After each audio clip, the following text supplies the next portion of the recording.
Right. Diggory, let me start with you. You're in support of people being allowed to go out and shoot wild animals, I believe, and come home with a trophy.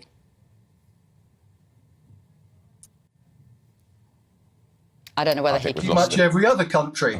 So I'm absolutely in favour of that because it's an important part of the conservation management of populations. We do it here with every wild species, you know, our wild deer.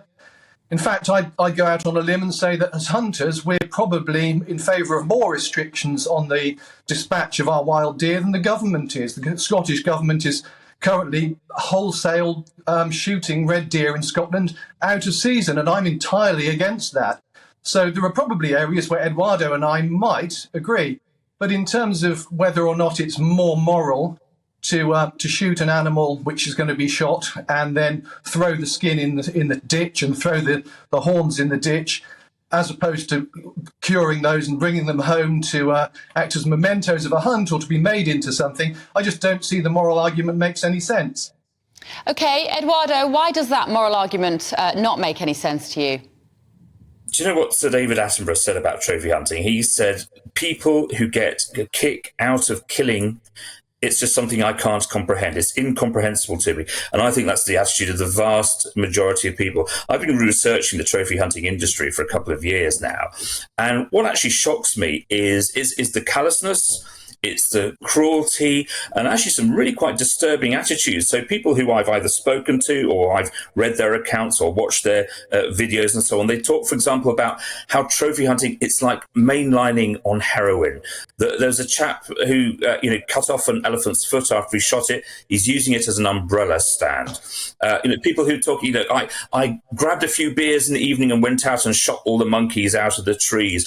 And also that they talk with quite a lot of joy about the blood, about the intestines being sprayed everywhere, about shooting even a hand-reared lion at point-blank range. Now, this is really quite disturbing behaviour, and actually psychologists and criminologists say it's really quite dangerous. In fact, people, the FBI, for example, and other criminological experts in the US have shown that trophy hunters are actually more likely to commit acts of domestic violence, so towards people, women, and also engage in child abuse. So this is really hang on, Eduardo. I think you've got to be very careful we go down that route, actually. Okay. We can't start smearing people as paedophiles. That word salad of emotive nonsense.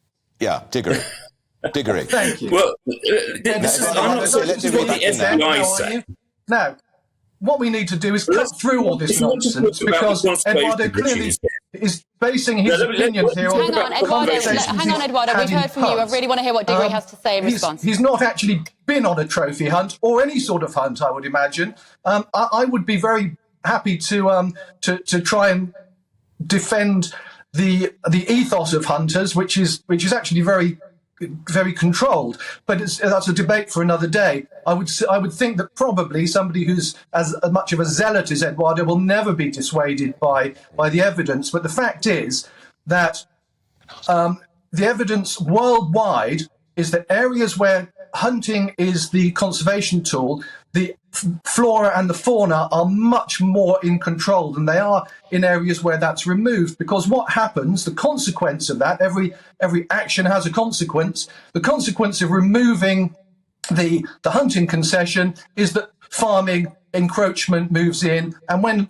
locals move into protected hunting areas, they simply kill everything. So you end up looking at a desert scape rather than a verdant natural landscape. And this is just a fact. Let me bring Eduardo back in again. Everywhere we look. Eduardo, if these animals are going to be culled anyway as a natural process to control that environment, is your objection merely that you have questions about the psychology of the people who want to do that? Because effectively that's their choice.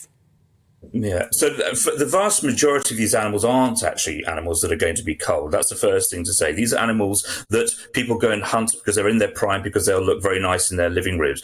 I worked for WWF for many years, and it was really frustrating that on the one hand, we were working to conserve animals and protect wildlife, and yet at the same time, those animals, for example, rhinos that we were trying to get poachers to stop poaching them, they were still being shot by trophy hunters. And indeed, in many cases, you had more rhinos that were being shot by trophy hunters than by poachers. But it also made a complete mockery of the system, because on the one hand, you're saying to people, well, no, you can't go and shoot this rhino because it's wrong. Actually, no, you can, though, if you're a trophy hunter.